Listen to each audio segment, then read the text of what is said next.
Hello, welcome to Guide Glimpse. How to hide my followings and followers in Shopee. So how to hide the followings and the followers in Shopee? If you have a stalker in Shopee and checks what you're following, checks who follows you, where you're in luck, I'm gonna teach you how to hide those in Shopee. So right now, the first thing you need to do is open up your Shopee, then you click on me, and once you're here, click on the settings on the top right.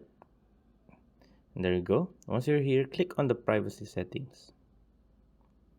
And once you're here in the privacy settings, at the top, you will see hide my follower and following list.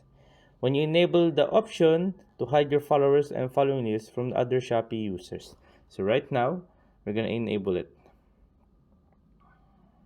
There you go. Now it's enabled.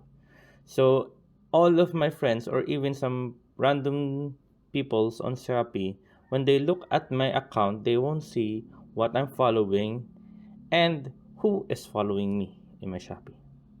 So I hope you guys like the video and I hope you guys enjoyed. Thank you. If you like the video, please consider giving us a thumbs up and subscribing for more content like this. Thank you.